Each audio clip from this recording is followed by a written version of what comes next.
Halo guys, selamat malam. Di sini Ale mau menceritakan sebuah film terbaik yang pernah dimiliki oleh Indonesia. Kenapa aku ngomong gitu? Karena film ini udah menangin 7 piala citra terbaik dan berhasil masuk 10 top 10 film romance terbaik seluruh dunia. Film ini tuh bernama Jatuh Cinta Seperti di Film-film.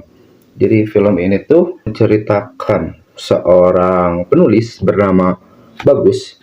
Nah, jadi si Bagus ini tuh disuruh oleh produsernya untuk membuat cerita, untuk membuat film karya original pertamanya. Jadi dia itu dipepet deadline gitu, harus membuat skrip secepatnya. Nah, permasalahannya adalah dia itu nggak punya cerita original. Tapi kemudian di sebuah supermarket dia bertemu dengan teman lamanya bernama Hana.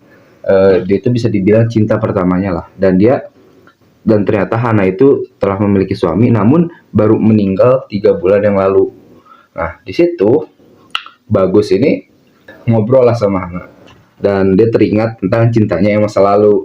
Jadi Bagus ini kayak PDKT gitulah, kayak memulai PDKT kepada si Hana ini yang bisa dibilang baru menjanda selama 3 bulan. Nah, dan ternyata pas proses PDKT itu dituliskan menjadi sebuah film yang ingin diproduksi buat buat nanti si yang akan ditampilin di layar lebar yang tadi disuruh sama produsernya, dan itu adalah menjadi titik masalah dari cerita ini.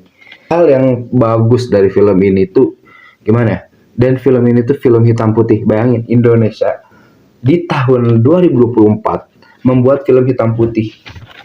Semuanya hitam putih, tapi 80% film ini tuh isinya hitam putih. Dan ada alasannya juga, jadi nggak asal gitu hitam putihnya.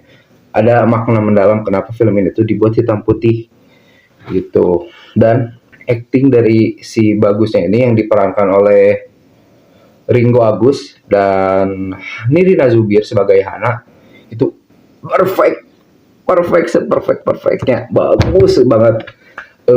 For information aja, jadi film ini tuh monolog ya guys. Jadi kebanyakan di film ini tuh full percakapan. Jadi dari awal sampai akhir kebanyakan itu cuma ngobrol, kayak ngobrol deh, kita ngobrol, saling ngobrol.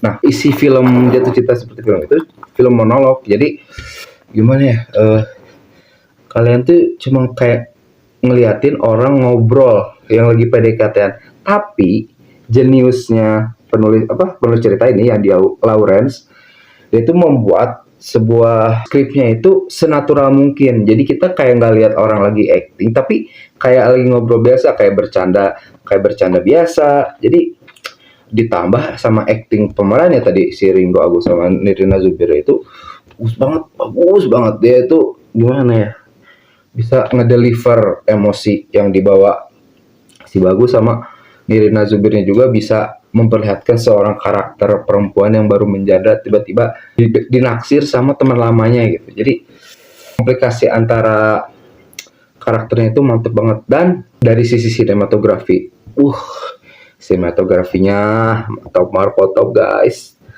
Kalian bayangin aja kayak gimana ya, filmnya ini kan monolog ya. Nah terus pas menuju klimaksnya ini, pas mereka lagi debat itu tuh gak pakai musik, gak pakai apa, cuma acting dari mereka berdua aja, dari Bagus dan Nirina itu gak pakai lagu, cuma pure ngomong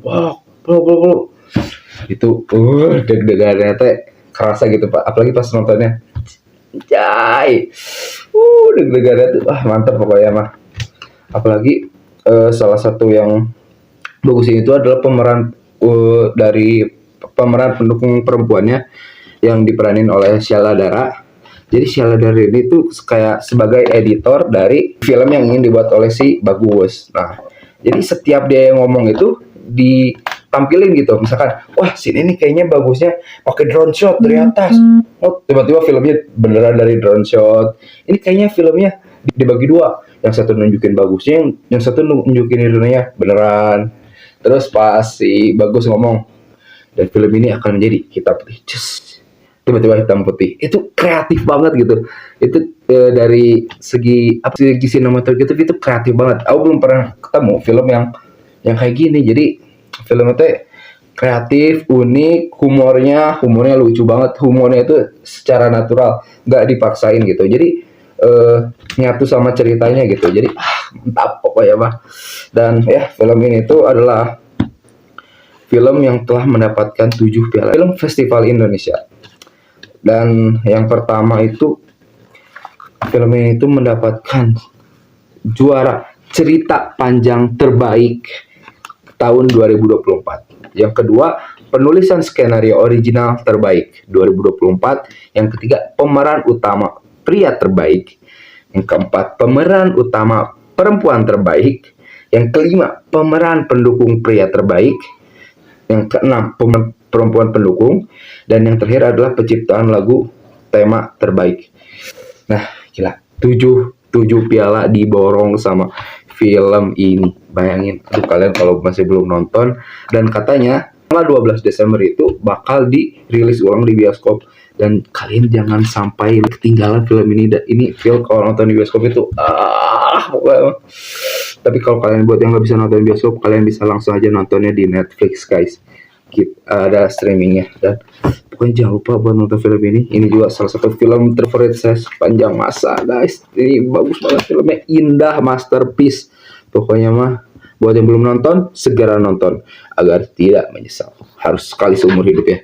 Dan sekian dari Alfian Batrisya. Bye bye.